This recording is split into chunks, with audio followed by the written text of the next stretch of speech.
Bonjour et bienvenue dans Outdoor Minds. De nouvelles tendances s'accélèrent dans notre société, en particulier en matière de consommation de l'outdoor, c'est-à-dire tout ce qui se pratique dehors. Depuis quelques années, nous vivons un changement de paradigme et nous assistons à des rebonds étonnants. Dans cette série d'entrevues, nous voulons partager les savoirs et les expériences des plus grands esprits qui font l'outdoor d'aujourd'hui et de demain. C'est la rencontre d'une spécialiste du marketing dans les secteurs du tourisme et des marques de sport et d'une experte du capital immatériel des entreprises, en particulier des marques, qui a donné naissance à cette balado-diffusion. Bonjour, c'est Armelle Solélac. Bonjour, c'est Ariane Favier. Et c'est parti pour de nouvelles aventures. Ces dernières semaines, nous avons mis en lumière des leaders des industries de l'outdoor et du tourisme. Pour finir l'année en douceur et clôturer cette première saison d'Outdoor Minds, nous voulions vous offrir une véritable respiration. Notre invité est le fondateur de la Breathing Academy. Mais il a surtout eu plusieurs vies et il nous fait l'honneur de les partager avec nous aujourd'hui. Nous avons donc le plaisir d'accueillir Stéphane Ginsom. Bonjour Stéphane. Bonjour Irène, bonjour Armelle. Bonjour à tous les auditeurs. Stéphane, initialement, donc tu as une formation de physicien et chimiste. C'est une discipline que tu as d'ailleurs brièvement enseignée dans le secondaire. Pourquoi ce choix d'études et en quoi ce parcours académique t'a été utile dans ta carrière ultérieure d'ailleurs? Ouais, alors pourquoi ce choix c'était presque un non-choix en fait. Alors moi j'ai 50 ans déjà, donc faut se replacer dans une période autour des années 90 où il y avait cette fameuse voie royale du bac C et de la voie scientifique que j'ai prise. Et même si j'étais déjà très attiré par le sport, mes parents m'ont fortement recommandé. Je sais pas si c'est recommandé est assez fort d'ailleurs, mais en tout cas c'était l'idée d'aller faire un bac C, d'aller faire maths sup, maths spé, et donc c'est ce que j'ai fait. Malgré tout, j'étais aussi pris en format STAPS. J'avais déposé un dossier en STAPS à l'université pour être prof de sport et faire des études dans le sport. Mais voilà, j'ai suivi la recommandation chaleureuse de mes parents et donc je suis parti en maths sup, maths spé. Comme je faisais beaucoup de sport, autant vous dire que maths sup, maths spé, j'ai pas spécialement brillé, même si j'ai fait une deuxième spé. J'ai passé les grands concours, Centrale, les mines, etc. Mais je me suis parfaitement planté. Voilà. En parallèle de quoi, j'avais quand même fait un DUG de physique-chimie. Et puis du coup, après ma deuxième spé, je suis parti en licence de physique-chimie à Paris. Et c'est comme ça que j'ai vraiment approfondi le sujet. Et j'ai eu la chance, entre guillemets, que le gouvernement, à ce moment-là, recherche de manière intensive des professeurs et donc sponsorise les études des volontaires. Et donc j'ai été sponsorisé par l'État en licence et sponsorisé par l'État aussi pendant mon CAPES. Alors CAPES pour lequel j'ai été admissible, j'ai pas complètement terminé le programme, j'ai échoué un demi-point à l'oral. Mais ça m'a permis quand même d'enseigner en tant que maître auxiliaire. Et surtout, ça m'a permis d'être engagé dans ma pratique sportive en étant rémunéré et en ayant un petit peu de temps aussi pour m'entraîner. Alors, on va y revenir un petit peu plus tard à cette pratique sportive, mais pendant que tu es étudiant donc en physique-chimie à l'Université de Paris, tu fais aussi la lecture de L'Alchimiste de Paulo Coelho. Et dans ton livre qui va bientôt se sortir, tu écris à ce sujet des propos qui ont retenu mon attention. Donc, je vous les lis et puis tu nous commenteras ensuite. Donc, une lecture qui me bouleverse. J'y découvre la notion de légende personnelle. Je réalise que cheminer vers la meilleure version de soi donne du sens à notre existence. Je comprends enfin que la vie nous offre des signes pour nous ajuster et qu'il nous appartient de les repérer et de les suivre. 1994 est donc l'année où je ressens le besoin de mieux comprendre qui nous sommes, comment nous pouvons être meilleurs et alignés avec notre mission de vie. Alors du coup, j'ai envie de te demander, À quoi ressemblent ces fameux signes que nous offre la vie et comment est-ce que toi, tu fais pour les repérer?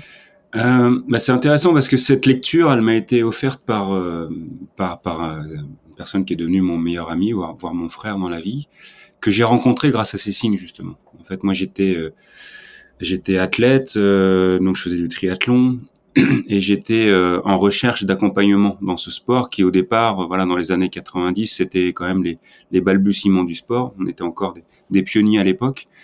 Et donc j'étais nageur et j'avais repéré un monsieur qui s'appelle Didier Bertrand, l'ami en question, qui avait écrit un livre sur le triathlon à l'époque. Et forcément j'avais lu le livre et je voulais absolument rencontrer ce monsieur. Et donc je lui avais écrit une belle lettre que j'avais envoyée. J'avais jamais eu de réponse. Et il se trouve que dans mon groupe de nageurs, j'avais un copain avec qui je m'entraînais, qui était un élève de Didier, parce que Didier était prof d'éducation physique à la fac. Et voilà. Et donc grâce à lui, j'ai réussi à rentrer en contact avec Didier, déjà un premier contact, qui s'est très bien passé, qui était un contact au téléphone. Et puis ça a pas donné sur une collaboration parce qu'il était assez occupé, etc. Mais quelques mois plus tard, j'arrive en stage équipe de France à Font-Romeu. Et le soir, je vois Didier Bertrand débarquer. Alors j'étais pas du tout au courant, mais débarquer dans le stage. Et on s'est assis après dîner et on est resté à discuter jusqu'à 2 heures du matin. Donc pour moi, les signes de la vie, c'est ça. C'est il y a un petit message interne qui dit tiens, ce monsieur, j'aimerais bien le contacter parce que j'ai vu sa photo, parce que j'ai lu ce qu'il a écrit. Et puis je mets en place des choses et il y a des éléments qui viennent dans ma vie qui me confirment que c'est effectivement ça que je dois faire parce que ça vient m'aider à faire. Donc ça c'est un petit peu comme ça que je vois ma vie aujourd'hui, c'est-à-dire que il y a une certaine forme d'intuition peut-être, d'éléments comme ça qui nous attirent. Alors c'est toujours délicat de percevoir cette intuition parce que le mental aime bien s'en emparer et puis peut-être raconter d'autres histoires, mais en tout cas si on écoute la première petite voix et qu'on observe comment la vie entre guillemets s'organise pour nous permettre de faire ces choses-là ou d'aller au bout des choses. Alors nous, il faut qu'on soit acteur, hein, en tout cas c'est ma perception, il faut qu'on ait une démarche volontaire vers ce qu'on souhaite atteindre.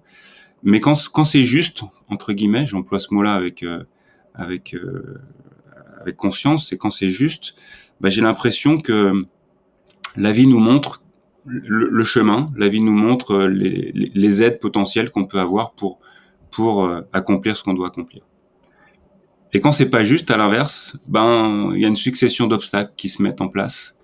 Alors un obstacle, puis 2 obstacles, puis comme on va quand même essayer de les dépasser, mais quand c'est trop d'obstacles, pour moi ça suffit pour me signaler que c'est pas forcément la juste voie. Stéphane, tu es entré dans l'industrie de l'outdoor par la porte du sport de haut niveau et du triathlon en particulier que tu as évoqué juste avant. Tu dis, et je te cite, que la pratique du sport à haut niveau m'a appris la rigueur, m'a donné le goût de l'effort, tout en pointant l'importance de savoir identifier et développer ses talents. Donc, on a un peu compris comment tu avais découvert le triathlon, mais qu'est-ce qui t'a plu dans ces activités sportives et comment est-ce que aujourd'hui, concrètement dans ton quotidien, tu te nourris de ces enseignements? Alors, je suis tombé dans le triathlon un petit peu par hasard. C'est un pari de copains au départ. On est une petite bande de nageurs et puis il y a un triathlon qui se monte à côté de chez nous. Et donc voilà, on se motive, on s'inscrit. J'emprunte le vélo de mon papa. J'ai un beach short pour faire le triathlon. Vraiment du grand n'importe quoi, mais voilà, on participe et on prend beaucoup de plaisir à le faire. Et puis petit à petit, je me suis dit que c'était quand même un sport extraordinaire parce qu'il y avait 3 disciplines dans une et que depuis tout petit, je n'arrive pas à me centrer uniquement sur un sport. Voilà, je faisais de la natation, mais aussi des arts martiaux, des sports co. Et donc j'avais là enfin un sport qui pouvait réunir mon appétit pour la dépense physique et la compétition. Et donc j'ai commencé à m'entraîner de manière spécifique au triathlon. Et effectivement, quand je parle de rigueur, bah, c'est un sport qui nécessite beaucoup d'heures d'entraînement. Donc, au fur et à mesure que mon niveau augmentait et que j'avais des bons résultats, je m'entraînais de plus en plus. Voilà, pour faire des semaines de 20 à 30 heures d'entraînement quand je faisais que ça. Hein. Donc c'est un vrai boulot parce qu'après faut aussi s'étirer, faut récupérer, etc. Et donc cette rigueur, elle suppose que tous les jours, en tout cas quand je faisais que ça, que tous les jours on fasse les 3 sports. C'est-à-dire que je me levais, j'allais courir, ensuite j'allais nager le midi, je roulais l'après-midi. Et c'est vrai que si on rate un entraînement, si on ne respecte pas le plan d'entraînement tel que défini, ben on prend du retard par rapport à ses objectifs. Et c'est un petit peu ce qui m'a permis de faire le parallèle avec le monde de l'entreprise que j'ai découvert plus tard.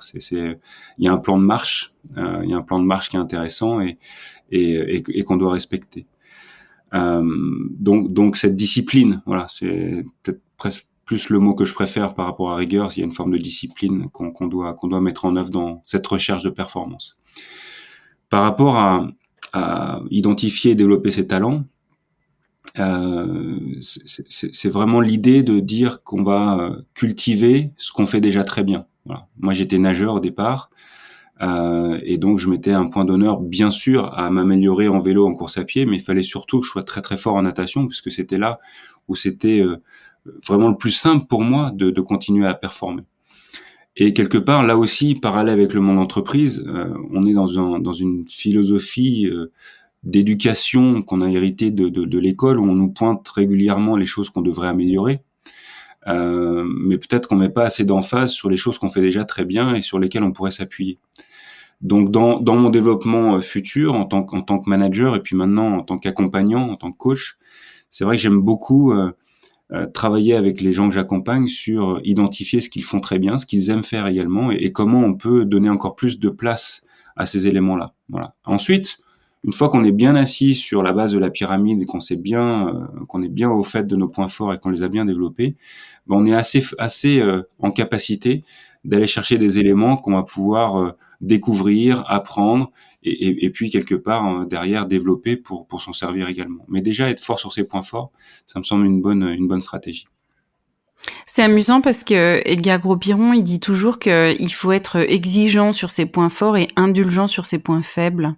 Et que finalement, si on veut élever son niveau de jeu ou son niveau de physique, eh bien en fait, plus on travaillera sur ses points forts, plus en fait on nivellera par le haut ses points faibles. Ouais, il y a ça, il y a une forme aussi je pense que derrière les propos d'Edgar, il y a aussi la notion de confiance et d'estime, qui est deux éléments très très importants quand on est athlète de haut niveau, mais aussi quand on est manager ou leader dans une entreprise. Cultiver ses points forts, c'est aussi se faire du bien et s'assurer quelque part qu'on a un impact, qu'on a un accès à la performance. Je me permets une digression parce que du coup, on dit souvent aussi qu'on ne fait bien que ce qu'on aime. Donc, il y a cultiver ses points forts, donc là où on est bon, et cultiver et s'améliorer sur ce que l'on aime aussi. Et c'est là où on a le triptyque gagnant d'une certaine façon. Là où on est bon, ce qu'on aime faire, généralement, est-ce que ça suscite un développement de réussite et de qualité, en tout cas dans ce que l'on fait, de performance. Ouais, alors en tout cas, j'aime beaucoup la manière dont tu présentes les choses. Ça fait référence à un outil que j'utilise en développement qui s'appelle l'ikigai. C'est une manière japonaise de voir un petit peu le sens qu'on peut donner à sa vie. On peut faire des choses très très bien, on peut avoir des points forts très très forts dans des zones qu'on aime moyennement. Simplement, je pense qu'il faut être conscient qu'alors ça consomme pas mal d'énergie. C'est-à-dire qu'il faut se motiver en permanence pour faire ces choses-là. Donc c'est forcément plus vertueux d'exercer nos points forts dans des zones qu'on aime et qu'on trouve utiles et auxquelles on attribue du sens. Donc dans ce sens-là, peut-être qu'une recherche de juste vie, j'emploie le mot, c'est peut-être justement d'aligner ces éléments-là. Voilà, quel est le sens pour moi, qu'est-ce que j'aime bien, qu'est-ce qui est un point fort plutôt, et à ce moment-là, on rentre dans un système assez écologique, voilà, de la performance. Alors, l'un de tes premiers jobs était pour Compex, où tu es resté 7 ans. Est-ce que tu peux nous présenter cette entreprise, mais aussi comment tu y es entré, comment tu as évolué, et dans un deuxième temps, peut-être aussi comment tu as appréhendé la dimension interculturelle, parce que Compex est présente sur plusieurs dizaines de marchés à l'international, et je crois que ça a été quelque chose de très important dans ta carrière. Oui, Compex, c'est une transition très importante pour ma vie en fait, parce que j'étais athlète. Quand j'étais athlète, je vivais de mes primes de course, de mon soutien de club et sponsors, et puis j'écrivais dans un magazine de triathlon. J'avais une dizaine de pages tous les mois sur l'entraînement, la diététique, la préparation mentale, la technique, etc. C'est une rubrique que j'avais créée pour ce magazine sur des sujets que je connaissais parfaitement pas, mais sur lesquels je me renseignais à chaque fois que je devais écrire un article. Donc j'étais vraiment autodidacte là-dessus. Et je vais rebondir sur le premier élément qu'on a abordé avec l'alchimiste, les signes de la vie. Voilà, je travaille pour Compex et à ce moment-là, je travaille pour Triathlète Magazine, pardon, et à ce moment-là, Compex lance son premier stimulateur musculaire pour le sport. Voilà, c'est de l'électrostimulation dont on parle, donc des petites impulsions électriques qui viennent stimuler les muscles, soit pour la récupération, soit pour les rendre plus forts ou plus endurants. Et le lancement de Compex me fait rencontrer la personne qui fait la promotion de cette technique en France, et il me prête un appareil, donc je bénéficie pendant 6 mois où je peux vraiment m'entraîner avec, et j'écris un article dans Triathlète Magazine sur cette technologie nouvelle à l'époque. Ça, c'est mon premier contact avec Compex. Et puis 2 ans plus tard, je passe mon diplôme d'entraîneur de triathlon. Et je trouve logique d'utiliser une nouvelle technologie et de faire mon mémoire sur l'intégration de l'électrostimulation Compex à la préparation physique d'un triathlète. Je fais mon mémoire, j'ai mon diplôme d'entraîneur et j'envoie ce mémoire à Compex. Voilà, comme ça, pour dire tiens, voilà, j'ai fait ce petit travail, peut-être que ça peut vous intéresser.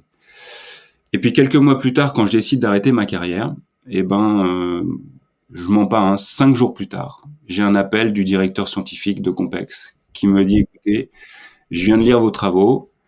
Moi, je cherche quelqu'un qui puisse m'aider à former les kinés, les médecins et puis former tous les collaborateurs à la méthode. On va vous former, mais est-ce que ça vous dirait de nous rejoindre? Alors à ce moment-là, la veille, je viens de signer un mi-temps en tant que prof de physique-chimie pour commencer à enseigner. Et là, Compex me propose un mi-temps pour rentrer dans le département scientifique à Lausanne. Voilà, donc je rentre par cette porte-là. Je fais les 2 mi-temps du coup pendant 1 an. Et puis à l'issue de l'année scolaire, Compex me dit, écoute, on aimerait bien te recruter à temps plein. On a besoin de quelqu'un pour faire la promotion de la technique auprès des athlètes de haut niveau et des fédérations en France. Et tu viens du haut niveau, ça peut peut-être être logique. Voilà. Donc je signe mon premier CDI. On m'envoie un ordinateur, etc. J'ai les étoiles. Moi, j'étais athlète. J'étais pas dans le foot. J'ai le triathlon. Je gagnais 5000 francs à l'époque, donc 750 €.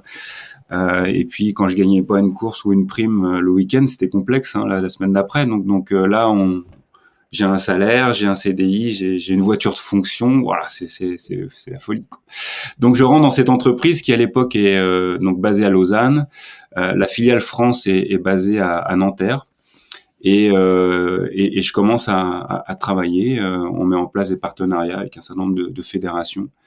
Et puis très vite, parce que 8 mois plus tard, le patron de la filiale française de l'époque me dit, écoute, la promotion c'est super, on voudrait aussi développer l'international. Est-ce que tu parles anglais? Oui, j'ai un anglais de triathlète. Voilà. J'ai un anglais de triathlète qui rencontre d'autres triathlètes sur des compétitions, donc voilà, je peux essayer de m'en sortir. Voilà, on aimerait que tu démarres l'export pour Compex. Voilà. Aujourd'hui, on a 2 distributeurs, un belge et un hollandais. On aimerait en avoir plus. Est-ce que tu peux faire ça? Voilà, moi, je suis complètement engagé là-dedans. J'ai vraiment envie de découvrir. Je sais même pas calculer une marge, hein, donc il faut qu'il m'explique comment ça fonctionne. Et puis petit à petit, je rentre dans cet univers et puis 3 ans plus tard, on a une trentaine de pays qui revendent la marque. Avec mon patron de l'époque, Serge, on rachète la distribution de la Hollande et de la Belgique pour en faire une filiale que je dirige pendant quelques années. Et j'ai eu l'occasion surtout d'aller ouvrir le marché japonais. Et ça, pour moi, ça a été aussi un gros changement de vie. Donc, quand tu parles de dimension interculturelle, j'ai appris. Je pense que j'avais cette ouverture d'esprit et cette curiosité de voyager beaucoup, parce que je voyageais 120 jours par an, donc c'était assez conséquent. Et puis, j'étais passionné en fait par l'adéquation entre le business, et puis c'était un business assez compliqué parce que c'était une nouvelle technologie, il fallait vraiment que les distributeurs aient envie d'investir du temps et de l'argent pour créer cette prise de conscience de cette méthode. Et en même temps, je tisse des liens presque d'amitié avec tous mes distributeurs. Et là, ça vient complètement cocher toutes mes cases de valeur. C'est-à-dire que je suis dans le business et je découvre le business. Et en même temps, je prends beaucoup de plaisir à chaque fois que je rencontre les gens avec qui je travaille. Donc ça a été une expérience de dingue. Et le Japon, ça a été voilà, j'ai mis en place un distributeur là-bas. J'ai découvert un pays qui était au début, quand j'y suis allé en 2000, très très opaque. C'est-à-dire qu'il y avait très peu de signes, enfin très peu d'indications dans les métros, dans les rues qui étaient pas en caractère japonais. Donc comment j'ai fait? Je me suis mis à apprendre la langue en fait. Voilà. Donc j'ai pris des cours pour apprendre le japonais, pour à peu près m'en sortir tout seul. Et puis surtout après, quand j'ai trouvé ce distributeur, c'était aussi pour leur montrer que j'étais avec eux et que j'essayais de comprendre leur culture et qu'on allait ensemble développer ce marché. Et puis 2 ans plus tard, c'était le plus gros marché de l'international pour Compex, quoi. Donc c'était une belle expérience. Ouais. En novembre 2006, tu prends la direction commerciale, marketing et business development de DJO Global à la suite justement de la fusion de Compex, entreprise suisse, avec son concurrent Cefar, qui est suédois. Je ne sais pas si je l'ai bien prononcé. Ouais, c'est parfait. Bon, quel était justement alors tu nous as parlé de cette expérience au Japon, mais alors après à ce poste de direction, quel était le plus gros challenge que tu as pu rencontrer sur ce poste et que tu as relevé? Bon, alors déjà dans la mise en œuvre de cette évolution, ça a été un grand changement parce que Compex avait été revendu entre-temps à des Américains qui étaient sur le marché boursier. Donc ça déjà, ça avait changé un petit peu notre quotidien. Et puis au moment où en fait on est racheté par DJO, DonJoy, le leader de l'orthopédie au monde, qui lui est adossé à Blackstone, qui est un fonds d'investissement. DJO nous rachète. Je fais rapide parce qu'il y a d'autres étapes, mais je vous fais rapide. DJO nous rachète en même temps notre concurrent et nous demande de fusionner. Voilà. Donc tout ça se passe en 1 mois.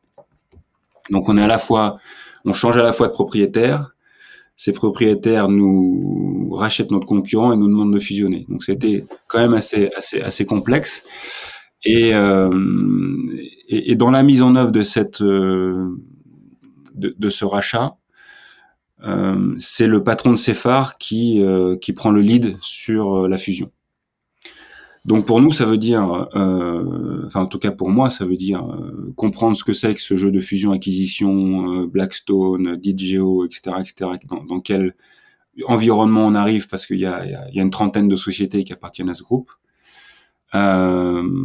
D'essayer aussi de valoriser notre savoir-faire et notre singularité, parce que contrairement à Cefar, je pense Compex a créé le marché du sport. Et donc ensuite, Cefar était une marque qui était initialement sur le médical et qui ensuite, par opportunisme, est venue sur le sport parce qu'on avait déjà bien démarré le marché. Donc valoriser les actifs de Compex, quand je parle de la technologie, mais aussi du savoir-faire, de la connaissance, de la méthode Compex. Moi, j'avais créé la Compex Academy à l'export parce que je voulais que les gens soient vraiment très très bien formés dans tous les pays qu'on démarrait pour qu'ils puissent à leur tour former leur marché. Donc cette connaissance-là, il faut la valoriser auprès des nouveaux actionnaires, et puis la valoriser auprès de nos concurrents, pour qu'on puisse construire dessus. Donc ça, c'était la première difficulté. Deuxième difficulté, c'est à un moment donné, il faut fédérer les équipes.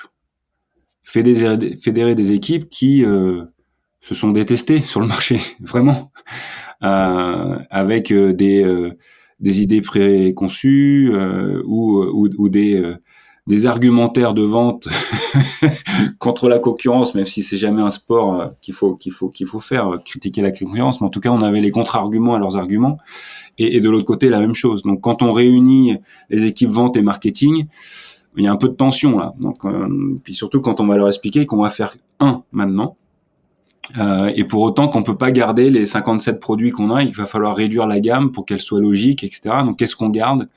Quelles sont les technologies qu'on garde pour le sport, pour le médical, pour l'antidouleur, etc. Voilà, sans froisser les égos, et quelque part en s'assurant que tout le monde va porter le nouveau maillot, et appartenir à la même équipe. Donc on a fait un énorme travail sur, à l'époque j'étais donc en charge de la partie marketing, on a fait un énorme travail sur la nouvelle marque, le positionnement de la nouvelle marque, les nouvelles valeurs, et puis quand on a eu la charte graphique, la vision, la mission, on a évangélisé ça. Et je me rappelle d'une semaine particulière, on avait 5 filiales pays et puis 2 en France. Et avec Björn, le patron suédois, on a fait un pays par jour pour aller faire la même présentation aux équipes, histoire de montrer déjà que nous on était ensemble et que on voulait construire quelque chose de commun, et en même temps essayer de distiller cette nouvelle philosophie, ces nouvelles valeurs auprès des équipes. Voilà. Avec toutes les résistances qu'on peut imaginer, parce que quand moi j'allais dans une filiale Cefar et que j'allais dire que le haut de gamme resterait complexe, c'était complexe quoi. Ouais. Donc c'était hyper intéressant, hyper riche. La mise en œuvre derrière a été aussi riche, parce que une fois qu'on a le plan, après faut l'activer, faut vraiment voir tous les freins qui peut y avoir et les lever. Donc ça aussi c'était très intéressant. Malgré tout, je sais que j'ai failli à vraiment faire comprendre à nos actionnaires américains tout l'actif de Compex, voilà, toute la connaissance, toute la culture interne. Je pense qu'ils l'ont perçu de la partie R&D, mais ils n'ont pas forcément perçu d'un point de vue promotionnel, marketing et formation. Ce qui fait que on va dire l'actionnaire américain quelques mois plus tard a réduit les effectifs. Il fallait s'y attendre, hein. Une fusion en général ça amène à la suppression de doublons, et a taillé beaucoup dans les effectifs de Compex. Donc il y a une grosse partie de la connaissance de l'électrosimulation qui est partie avec des gens. Moi je suis parti du coup, parce qu'il m'a demandé de faire un plan dans la filiale dont je m'occupais, et j'ai pas voulu, donc j'ai préféré partir. Et du coup il y a une bonne partie de cette philosophie qui s'est en allée, et les actionnaires pensaient pouvoir s'en affranchir, mais ils ont dû la recréer, cette connaissance, et donc ils ont dû investir beaucoup pour recréer ça. Et voilà, c'est dommage de mettre à la poubelle 20 années quand on les a, et de repartir from scratch quand on a fait une bêtise, quoi. Ouais, c'est une dégradation typique du capital immatériel lorsqu'il y a rapprochement de deux entités, et ce que tu évoquais juste avant, les savoirs, la formation, enfin toutes ces valeurs-là qu'on lit pas dans un bilan comptable et qui à un moment donné n'ont pas été entendues, vues, palpées par les actionnaires. Et effectivement, après c'est une destruction, il faut reconstruire derrière. Mais ça met beaucoup de temps. C'est ce qui a été le plus difficile pour toi? Ouais, alors en tout cas pour moi, c'était symboliquement, il y avait 2 choses très très difficiles. Il y avait le fait que une partie des équipes avec lesquelles je travaillais, qui étaient on va dire tatouées Compex, quoi, vraiment. On a vécu quelque chose quand je suis rentré dans cette entreprise, en plus la filiale France qui était à Nanterre s'est rebasée à Annecy, donc on on était en environnement start-up un peu. Voilà. On développait la partie sport. Je me souviens les premiers deals qui tombaient sur le fax à l'époque de Decathlon, etc. C'était un truc de dingue. C'était célébré. On était une vraie équipe sportive qui célébrait une victoire. Et donc on avait des liens très très particuliers. Il y avait des liens aussi avec nos partenaires commerciaux très très particuliers, comme je l'ai dit. Donc le fait que ça s'arrête brutalement sur des décisions financières, même si je peux les comprendre, hein, je veux dire, je comprends à un moment donné la logique financière pour des private equity, etc. Mais n'empêche que d'un point de vue humain, ça fait du mal. Et puis et puis derrière, que avec ces humains qui s'en vont ou qui souffrent, une partie de la connaissance et des fondations de cette marque soit affectée également. C'était une deuxième blessure, quoi, vraiment. Alors, en septembre 2008, tu fondes Sigmax Europe, qui est une filiale de l'entreprise éponyme japonaise. Pour ceux qui ne le savent pas, elle développe la marque Zamst, qui fait des produits de prévention de la blessure sportive. Et à partir de 2013, Sigmax est devenu le distributeur numéro 1 au monde des produits Compresse Sport, qui, comme son nom l'indique, sont des vêtements et des accessoires de compression de très haute qualité pour le trail running, pour le triathlon évidemment, pour le cyclisme, etc. Comment est-ce que cette aventure entrepreneuriale avec des Japonais a démarré et quels ont été les plus grands challenges que tu as eu à relever? Alors, toujours hein, sur le fil rouge de l'alchimiste. Hein. Les Japonais en question, ce sont mon distributeur de Compex au Japon. Et j'avais mis du temps à les trouver parce que je voulais vraiment qu'on comprenne le marché. Mais ensuite, j'ai mis beaucoup d'énergie pour qu'ils arrivent à développer la marque Compex, ce qu'on a très bien fait. Et à travers cette énergie, ça veut dire que j'y suis allé très souvent au Japon pour travailler avec eux. Et on a tissé un lien, je pense, de confiance. Et du coup, à un moment donné, donc cette société qui avait sa propre marque de protection articulaire, donc Zams, comme tu le disais, a souhaité s'étendre à l'international. Voilà. Donc beaucoup d'entreprises ont fait cette démarche au Japon, menacés qu'ils étaient par l'érosion de la démographie. Il y a beaucoup d'entreprises qui anticipent ça un petit peu et qui se tournent vers l'international. Sauf que pour les Japonais, l'international, c'est très très complexe.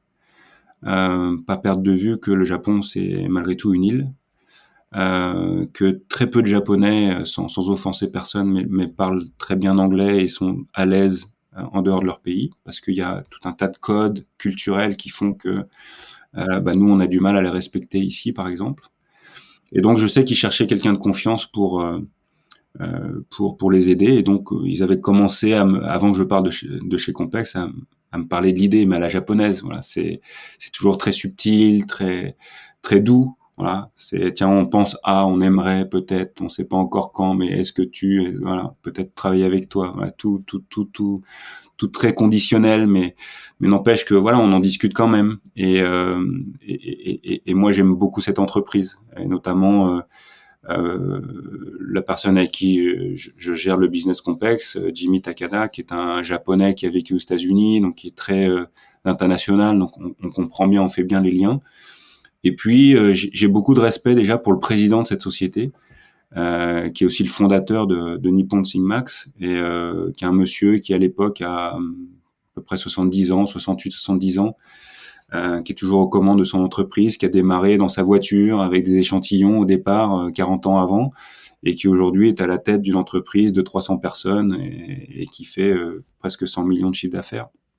Donc ce petit monsieur là m'attire, j'ai beaucoup de respect pour lui en tout cas.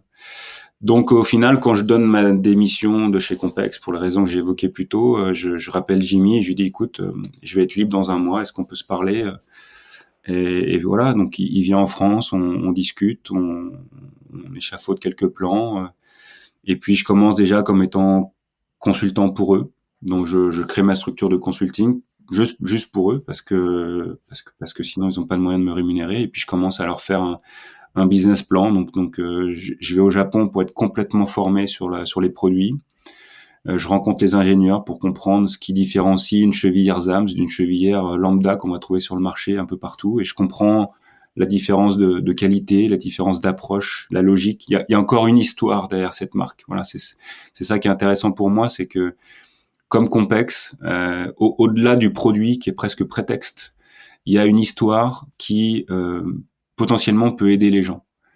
Chez Compex, on expliquait comment on pouvait se rééduquer après une blessure, comment on pouvait devenir plus fort, comment on pouvait aussi prévenir les blessures.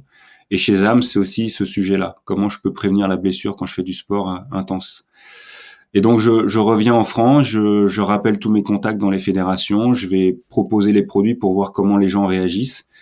Et je me rappelle de ce meeting avec le médecin de la fédération de basket, Vincent Cavelier, qui m'autorise 5 minutes entre 2 consultations à l'INSEP. Il me dit, écoute, je suis débordé, mais viens 5 minutes. Donc, je déballe tous mes échantillons sur le bureau et puis je suis resté 45 minutes finalement. Et au moment où je ressors du meeting, il appelle le responsable de la promotion de la Fédé en disant, il faut signer un partenariat avec ces gens, on a besoin de ces produits, etc. Donc là, je me dis, waouh, il y a quelque chose encore. Et voilà, et ça part comme ça. Et du coup, quelques mois plus tard, on crée la filiale. Les Japonais me suivent sur le plan d'implanter la marque vraiment, et en tout cas de prendre un marché comme la France, un peu modèle pour le reste des marchés européens. Et puis je structure la société pour pouvoir vendre, et c'est là aussi le contre-pied par rapport au marché, la marque Zams dans le réseau sport, sachant que toutes les orthèses sont vendues en pharmacie. Donc ça va nous prendre du temps, d'évangélisation encore une fois, de convaincre les magasins à ouvrir un nouveau corner, parce que la catégorie n'existe pas. Et puis voilà. Et puis quelques mois plus tard, on est dans 800 magasins et on vend la marque. Malgré tout, la difficulté avec les Japonais, ça aurait été le rythme, voilà, différence de rythme. Eux sont très très bien établis sur leur marché, donc s'ils sortent un produit tous les 18 mois, c'est parfait. Nous, on a besoin de dynamisme, on a besoin de créer des opportunités de rencontre des magasins. Donc je leur demande beaucoup plus de produits. J'aimerais en lancer 2 ou 3 pour que mes commerciaux aient des opportunités de créer de la nouveauté. Et là, c'est un grand point d'achoppement parce que c'est pas le bon rythme en fait. Voilà. Le japonais, il peut pas accélérer comme ça quand dans le plan il y a marqué un produit tous les 18 mois, on peut pas d'un seul coup en sortir 3. Donc ça, c'est une première difficulté pour nous. Et puis la deuxième difficulté, c'est que quand j'ai signé le deal pour installer la filiale, 1 euro c'était 170 yens. Et que 18 mois plus tard, 1 euro, c'est 110 yens. Donc je perds 35% de marge avec le taux de change et on n'a aucun moyen d'absorber cette différence. Donc rendre profitable la structure devient un vrai challenge. Et c'est ce qui explique qu'en 2000, je sais plus exactement quand, mais en 2011, je crois, j'approche Compressport qui se lance, qui se développe pas vraiment en France. Et je leur dis, voilà, nous, on a créer quelque chose, on a 800 magasins, on a des commerciaux, on a des événements, est-ce que ça vous intéresse qu'on soit votre distributeur?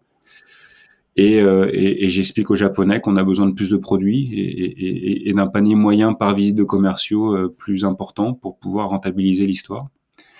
Et voilà, et donc on va mettre beaucoup d'énergie avec la marque Compressport. Le patron de Compressport, Sylvain Laure, est un personnage passionnant, je passe beaucoup de temps avec lui, j'apprends parce que c'est un serial entrepreneur et on est tous passionnés par la marque et du coup on devient effectivement le premier distributeur. La France devient le premier distributeur de Compressport, qu'on a une 60aine et on adore cette aventure.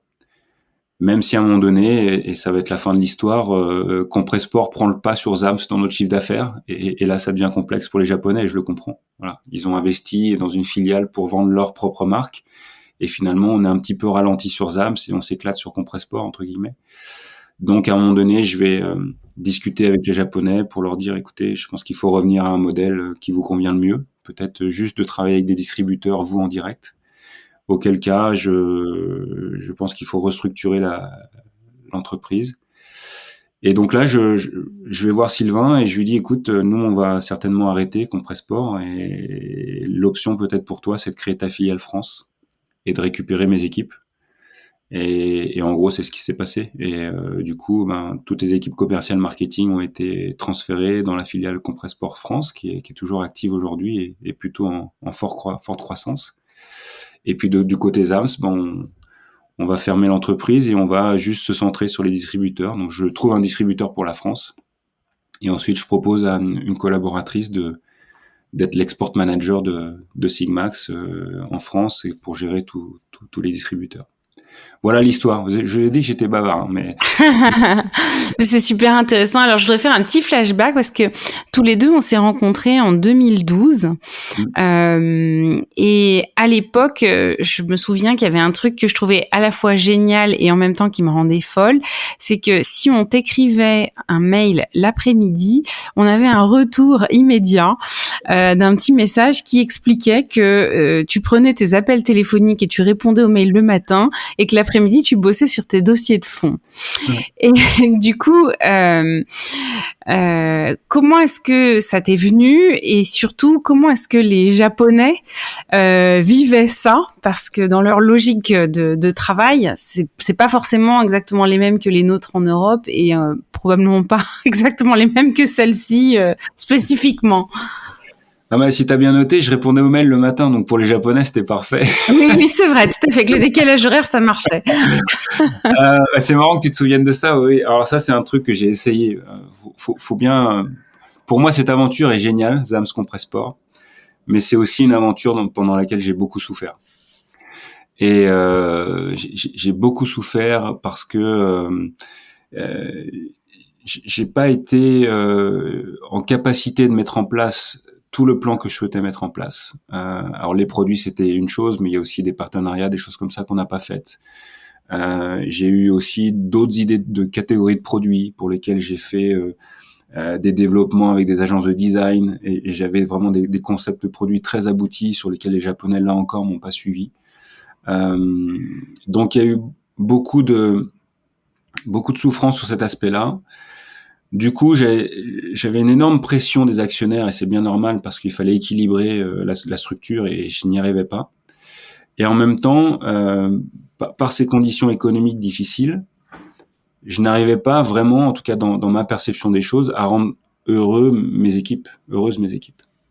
Donc j'avais un ensemble de collaborateurs qui étaient corps et âme à l'entreprise parce que quelque part, je pense qu'on avait réussi à recréer un petit peu de ce qu'on vivait chez Compex, voilà, dans le même esprit. Et d'ailleurs, j'avais quelques collaborateurs qui m'avaient suivi de chez Compex.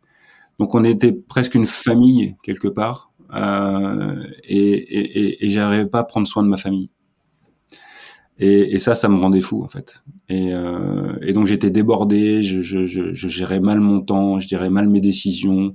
Je micromanageais, un truc de fou. J'en étais arrivé à un moment où j'avais très peu confiance parce que tous les 3 mois, j'allais au Japon pour présenter les résultats. Je m'en prenais plein la tête, vraiment. J'avais chaque fois 3 ou 4 présentations à faire devant le président, devant le board et devant l'ensemble des managers de l'entreprise. Donc je passais aux grilles, vraiment. Et en même temps, je savais que je devais protéger mes équipes, mais j'avais pas les moyens de le faire. Et pour combler ça, on avait très peu de moyens pour conserver nos très bons commerciaux. Alors, j'avais un directeur commercial, Régis Gondard, qui était excellentissime dans l'accompagnement des nouveaux commerciaux qu'on recrutait. On recrutait que des gens inexpérimentés, parce qu'on n'avait pas les moyens de financer des profils expérimentés. Donc Régis les formait. C'était souvent des gens qui avaient rien à voir avec le commerce et rien à voir avec le sport, très souvent, parce qu'on avait du mal à recruter. Et puis au bout de 2 ans, ces profils extraordinaires qui vendaient très très bien étaient repérés par les grosses marques, des marques locales notamment, je citerai pas les grosses marques de ski, qui proposaient 40% de plus sur le salaire. Donc j'avais aucun moyen de retenir les gens. Voilà. Donc il fallait que je reparte dans le recrutement, que je reparte dans la formation, et à chaque fois c'était 6 mois pendant lesquels on avait du mal à retrouver les chiffres. Donc oui, donc j'ai essayé plein de trucs comme ce que tu as vécu, à essayer de gérer mon temps en disant voilà, je vais me concentrer sur mes dossiers, je vais pas faire de mails et je vais expliquer aux gens. Mais en fait, même ces stratégies-là, je les tenais pas dans le temps. Donc, j'étais moi-même très très mal. Donc, j'ai fait plein de choses à ce moment-là. Mais c'est aussi ce qui m'a permis de préparer l'après, c'est que dans cette difficulté, qui s'est traduite quand même par des problématiques de santé, et puis des formes légères de dépression, hein, je le comprends aujourd'hui. Bah oui, j'ai cherché des stratégies qui me permettraient moi d'aller mieux, et du coup ça a ouvert sur une nouvelle manière de travailler et d'exercer un nouveau métier. Ouais.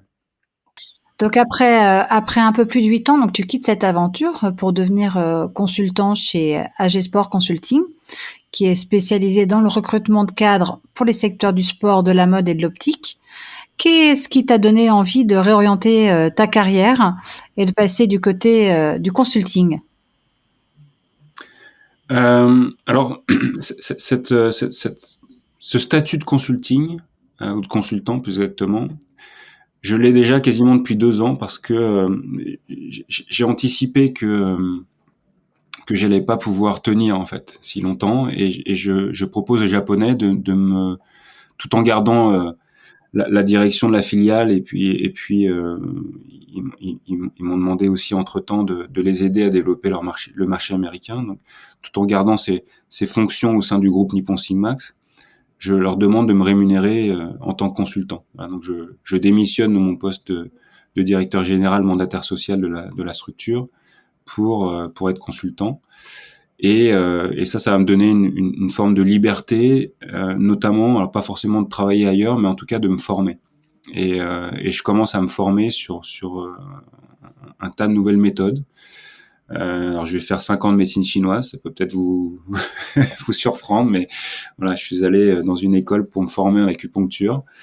Je me suis aussi formé au Japon sur une méthode d'acupuncture japonaise, parce que je cherche à comprendre l'humain en fait. Moi, ce qui m'arrive, les pépins de santé qui m'arrivent, c'est la première fois en fait, et je veux comprendre ce qui se passe. Je veux bien accepter que je vieillis comme tout le monde, mais j'ai jamais considéré la santé comme une fatalité.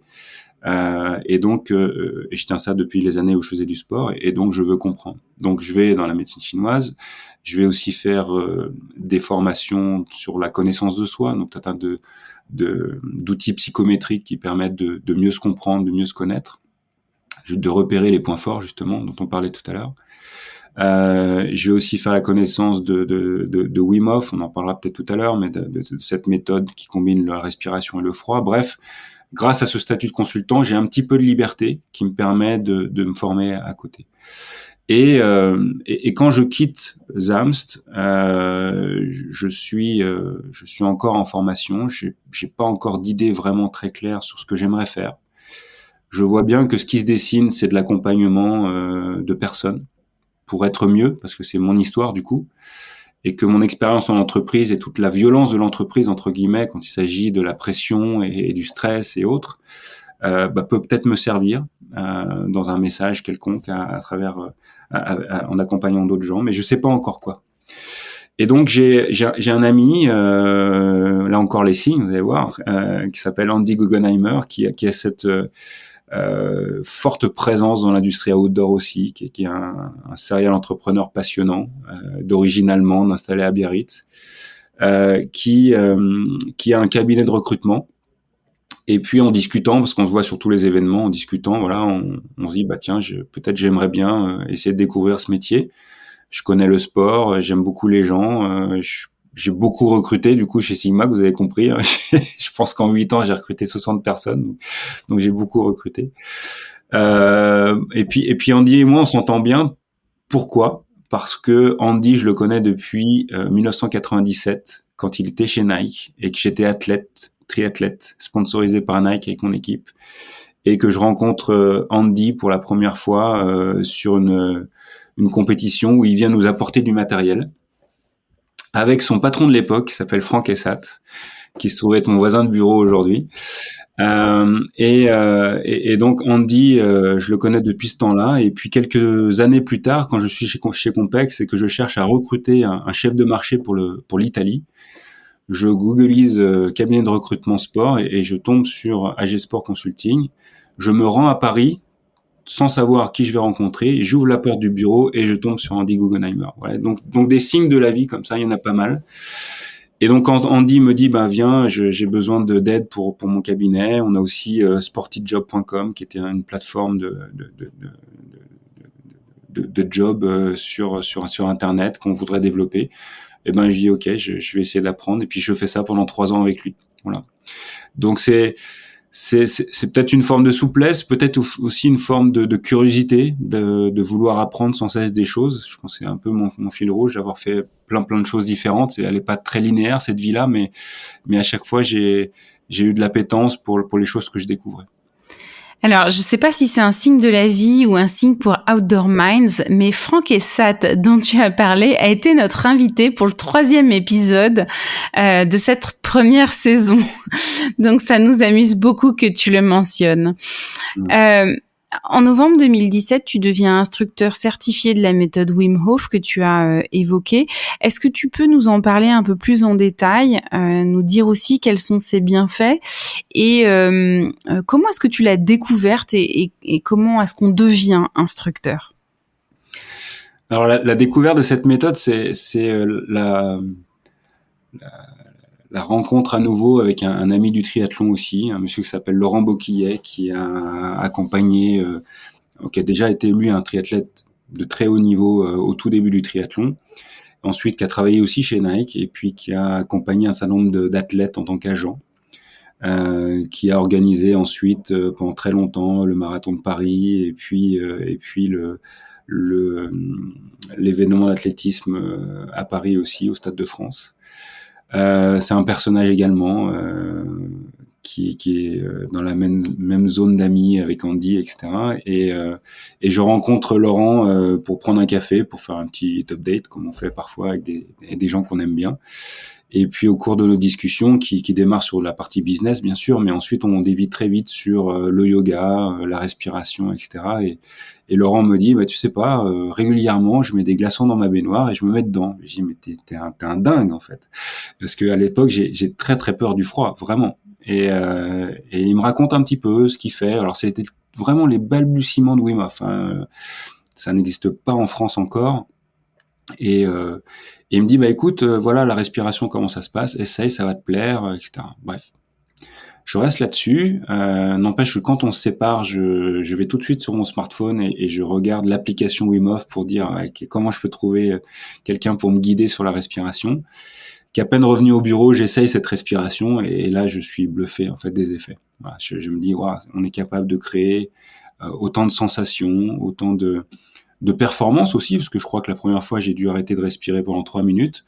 Et je me dis, c'est quand même quelque chose de dingue. Et comme je suis à ce moment-là vraiment en recherche de compréhension de l'humain, je me dis, tiens, je vais aller un petit peu plus loin. Donc, à l'époque, Wim Hof a un programme de 10 semaines d'accompagnement en ligne. Donc, j'achète ça, je fais ça.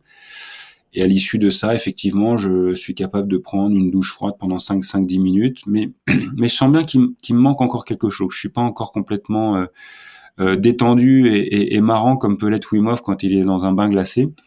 Donc, simplement, je regarde sur le site et je vois qu'on peut effectivement devenir instructeur de cette méthode. Et donc, je m'inscris. Et ouais, les signes de la vie parfois. Et donc, je deviens instructeur cette même année. Après un premier week-end chez Wim Hof en Hollande où on va découvrir la méthode, pratiquer les bains froids, etc. Et puis une semaine en Pologne à fin novembre où là on va aller vraiment plus en profondeur sur la théorie, sur la méthode et surtout on va s'exposer au froid de manière intense puisque le dernier jour on va faire une randonnée de 3 heures en montagne par moins 15 degrés en short. Sans même de t-shirt, voilà, sans gants, sans rien, on est juste en short. Et voilà, et donc je découvre le potentiel humain vraiment. Alors les bienfaits, ils sont nombreux. Les bienfaits, il y a déjà l'impact de la respiration. Là, je pourrais en parler 6 jours, puisque la Business Academy, c'est une formation de 6 jours. Mais disons qu'on se reconnecte à ce geste si simple qui permet de réguler tellement de choses et de changer tellement de choses sur le point de vue de la santé et même de la performance. Le froid, qui est un élément de stress qu'on considère comme tel et qu'on va apprendre à gérer, à réguler. Et donc, on va être en capacité d'observer tous les facteurs physiologiques liés au stress, qu'il soit un stress très intense, comme se mettre dans un bain glacé, ou les stress chroniques qu'on va vivre chacun tous les jours sans même parfois s'en rendre compte. Et d'un seul coup, on va être en capacité à la fois d'être en conscience de ces moments de stress et aussi en conscience des manières de réguler et de gérer ce stress pour que ce stress n'ait pas d'impact négatif sur notre santé. Et du coup, je comprends, grâce à cette méthode notamment, eh ben, tous les épisodes de pathologiques que j'ai vécu chez Amst. Je comprends que j'étais sous un stress très très intense, que toutes mes blessures d'estime, de confiance étaient exacerbées fois 1000, et que donc j'étais plus vraiment en capacité d'agir, mais que j'étais en permanence en réaction. Et que c'était pas vraiment moi qui s'exprimait, c'était plutôt une partie de mon cerveau qui sortait des schémas déjà bien connus de mon fonctionnement, pas forcément adéquate à la situation que je vivais, mais c'était ce que je proposais. Donc oui, je micromanageais, oui, j'avais plus confiance, j'ai déjà pas confiance en moi, donc avoir confiance en l'autre, c'était complexe. Et puis j'avais peur, tout simplement. Donc j'étais en prise à la peur de mal faire, d'être mésaimé, et puis aussi, je pense, de perdre mon job, tout simplement. Voilà, j'avais des enfants, j'avais une jeune famille, et donc j'avais cette première base de la pyramide de Maslow qui était loin d'être assurée, et ça venait me dérégler complètement, quoi. Voilà. Donc grâce à cette méthode, notamment, j'ai mieux compris, et du coup, cette méthode, je m'en sers beaucoup aujourd'hui. Ouais. Tu as opéré un nouveau changement de vie qui est très intéressant ces 4 dernières années. Désormais, tu es certifié en systemic coaching. Tu utilises les instruments psychométriques, donc qui sont MBTI, et Action Types. Tu es aussi spécialisé en biohacking, j'aime beaucoup ce mot, et sur un certain nombre de techniques de respiration. Donc, on a évoqué la méthode Wim Hof, mais tu as aussi le Buteyko, l'Oxygen Advantage, etc. Il y a quelques années, on avait fait un stage ensemble et j'ai pu voir que tu étais un pratiquant avide de yoga, mais surtout, tu m'avais parlé à l'époque de ta routine matinale et qui est tout à fait singulière. Est-ce que tu peux nous la décrire, nous dire en quoi elle t'aide dans ton quotidien et qu'est-ce que tu en fais pour tes clients maintenant? Alors la routine matinale, c'est vrai que c'est un outil intéressant notamment quand on veut opérer un changement. On revient sur les notions de discipline et de rigueur qu'on a mentionnées tout à l'heure par rapport au sport de haut niveau. Je pense que cette routine a plusieurs objectifs. Déjà, d'avoir un moment à soi. C'est compliqué d'opérer un changement sur soi si on est en prise avec le monde extérieur dès le lever, en fait. Donc, si dès que je me lève, je suis sur mes emails ou sur les informations, je suis déjà déconnecté de moi. Donc faire l'effort de s'octroyer 15 minutes, 20 minutes, 30 minutes, pas besoin de très longtemps, hein, mais juste pour soi, et d'être surtout la priorité de cette journée. Voilà, c'est la première chose que je fais dans la journée, c'est s'occuper de moi. Ça replace le sujet au centre. C'est-à-dire que si vraiment je souhaite opérer un changement sur moi, alors je suis la priorité de ma to-do list. Et ça c'est cohérent. D'accord. Si je veux opérer un changement sur moi, mais que je vais potentiellement faire un truc ce soir après le travail, quand je serai complètement fatigué, ça c'est moins cohérent. D'accord. Donc déjà ce moment-là est important. Après, ce qu'on met dans la routine matinale, j'allais dire peu importe. Là, on va rebondir sur la notion d'ikigai d'Ariane de tout à l'heure. Si j'aime écrire, par exemple, ou si j'aime lire, octroyer 30 minutes de lecture, c'est déjà une routine matinale favorable à une connexion à soi. Alors moi, mon truc, c'est le biohacking, c'est la compréhension de la physiologie, c'est la compréhension de comment je peux intervenir en conscience sur ma physiologie. Donc très longtemps, notamment quand je voulais opérer ce changement de vie, hein, puisque je suis devenu accompagnant sur des méthodes comme ça de respiration et de compréhension de l'humain, je me suis exposé tous les matins à des outils de ce type-là. Donc, qu'est-ce que je faisais à l'époque ? J'avais un bain froid chez moi à 2 degrés. Donc je me levais à 5h30 du matin, je faisais une petite routine d'exercice yoga qui s'appelle les 5 Tibétains. C'est un petit mouvement qu'on fait en 5-6 minutes. On a déjà bien bougé son corps et bien travaillé sur sa respiration, sur sa souplesse, sur même son gainage. Ensuite, je faisais un quart d'heure de respiration. Et pour terminer dans le bain froid pendant 5 à 10 minutes. Voilà. Et puis le temps ensuite de se réchauffer. Donc ça a été ma routine pendant quasiment 2 ans. De manière à expérimenter, comprendre. J'ai aussi exploré cette notion de froid, puisque j'ai été allonger les durées jusqu'à 20-25 minutes dans une eau à 2 degrés pour voir ce qui se passait pendant, ce qui se passait après, pour essayer de comprendre, être en capacité aussi, puisque j'accompagne des gens sur cette méthode, de voir un petit peu les limites du système. Et puis la respiration, ça a été un moment de réelle compréhension. Donc j'ai fait beaucoup de respiration Wim Hof, mais aussi plein d'autres méthodes pour développer ça. Et aujourd'hui, je fais beaucoup d'apnée. Donc en général, mes routines du matin, c'est des séances d'apnée.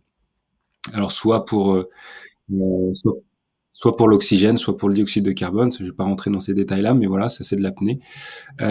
Donc voilà un petit peu la routine matinale. C'est quelque chose que j'encourage chacun de mettre en place parce que c'est un moment à soi et qu'on a besoin, toujours dans l'esprit d'être fort sur ses points forts, on a besoin d'être bien en soi avant d'être bien avec les autres, je pense. Le mot de la fin, ce serait peut-être donc de faire, quelle que soit la routine, mais de prendre vraiment un moment à soi en conscience. C'est un mot que tu as beaucoup dit, en conscience. Je partage et je connais les 5 Tibétains également. Le bain froid, je suis pas prête. La douche, oui, mais pas le bain. Mais est-ce que c'est oui. J'ai dit que je n'étais pas prête, mais voilà. En tout cas, peut-être que j'ai pas envie tout de suite. Mais est-ce que finalement, c'est prendre au moins le temps de se connecter à soi en conscience, quel que soit l'outil utilisé, la lecture, l'écriture, est-ce que c'est quelque chose vraiment, comme on termine cette année avec toi, cette session d'épisode, est-ce que c'est quelque chose qui pourrait faire partie des bonnes résolutions pour l'année prochaine, que tu pourrais nous inviter à faire? Alors le concept de bonne résolution est complexe pour moi, hein, mais disons que ça peut être une bonne prise de conscience, puisqu'on se parle de conscience. Derrière la conscience, qu'est-ce que je mets? Encore une fois, moi, ce qui m'a toujours passionné, c'est le corps. Voilà, ce véhicule qu'on a toute notre vie et comment j'en prends soin, comment je m'assure qu'il est plutôt facilitant dans tout ce que j'entreprends dans ma vie plutôt que freinant. Voilà. J'ai vécu la pathologie, j'ai vécu l'empêchement à cause de ce corps entre guillemets. Je sais que j'en suis responsable et c'est ça qui me passionne en fait, c'est de me dire en conscience, j'endosse la responsabilité de la santé de mon corps. Donc en conscience, ça veut dire aussi comprendre. Si je comprends pas comment mon corps fonctionne, j'ai très peu de moyens d'intervenir. Et donc je suis à la merci de toutes les grandes tendances qui vont m'être proposées, de toutes les grandes méthodes qui vont être proposées, mais finalement j'applique sans comprendre. Et c'est ce qui m'anime dans ce que je suis en train de faire avec la Breathing Academy, c'est cette école en fait de respiration pour proposer une formation. Alors, je commence par une formation, mais il y en a plein d'autres sur la liste qui va permettre la compréhension de la respiration. Comment ça marche ? Comment on peut l'optimiser et comment on peut l'utiliser pour notre santé, nos états émotionnels, nos états mentaux, et aussi quelque part pour être la meilleure version de nous-mêmes. Mais donc je vais expliquer la physiologie de la respiration, le lien entre la respiration et nos états nerveux, le lien entre la respiration et notre cerveau, et comment je peux utiliser la respiration comme un outil pour coordonner toute cette physiologie. Et c'est vraiment l'objet premier, c'est cette compréhension. Si je comprends comment ça se passe, alors je peux placer de la conscience dans ce que je fais, et je peux aussi être en conscience, responsable ou non, de moi. Ça, je peux très bien dire, voilà, ok, là je vais faire quelque chose qui est pas bon pour moi, mais je le fais en conscience. Voilà, je vais manger telle chose, je sais que c'est pas bon, je le fais en conscience. Mais je vais pas me plaindre derrière, hein, parce que j'étais responsable de ça. Donc c'est une forme de pouvoir quelque part que j'ai envie de donner à chacun, d'être responsable de soi et surtout pas être dépendant d'autres.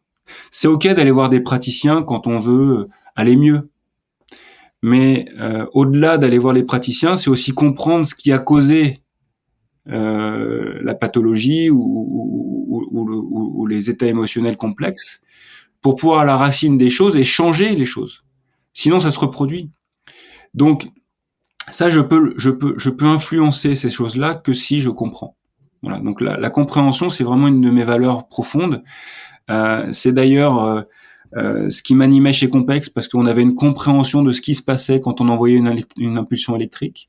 C'est ce qui m'a passionné chez ZAMS, parce qu'on avait une compréhension de comment on pouvait prévenir les blessures en travaillant tel et tel schéma de proprioception et autres.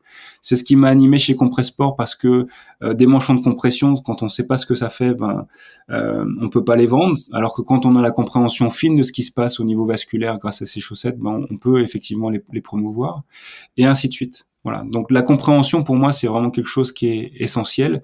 Et quelque part, je regrette que la physiologie humaine n'ait pas plus de place à l'école, voilà, par exemple, pour qu'on puisse être autonome et responsable. Et ce message, je pense qu'il a une portée particulière après les 2 ans qu'on vient de vivre, quoi, et dans lesquels on est encore, parce que voilà, qu'est-ce qui se passe vraiment autour de ce virus, etc. Oui, on entend plein de messages opposés souvent, mais comment on peut se forger une compréhension, comment on peut avoir notre responsabilité d'agir comme on l'agit, quoi. Merci beaucoup pour tous ces messages. À titre personnel, merci à toi, parce que j'ai fait un stage Wim Hof avec toi et c'était il y a 2 ans et demi et je n'ai plus jamais eu froid depuis. Et j'invite du coup tous nos auditeurs qui, comme moi, ont froid à te contacter ou tout simplement s'ils ont envie de respirer. Voilà, merci beaucoup Stéphane Jansson pour cet épisode aujourd'hui. Merci à tous d'avoir écouté toute cette saison et nous espérons qu'elle vous a plu. En tout cas, Ariane et moi, nous avons eu beaucoup de plaisir à la produire. Si vous avez des thèmes que vous voulez voir abordés ou des personnalités que vous aimeriez entendre, nous vous invitons à nous le faire savoir en nous écrivant sur les réseaux sociaux. Vous pouvez aussi continuer à nous soutenir en mettant 5 étoiles ou un commentaire sur votre plateforme de diffusion de podcast et bien entendu en partageant cet épisode avec vos proches sur les réseaux sociaux. Vous pouvez aussi vous abonner à cette balado-diffusion sur votre plateforme favorite. Nous aurons le plaisir de nous retrouver tous les dimanches l'année prochaine. D'ici là, nous vous souhaitons d'excellentes fêtes de fin d'année. À très vite pour un nouvel épisode d'Outdoor Minds.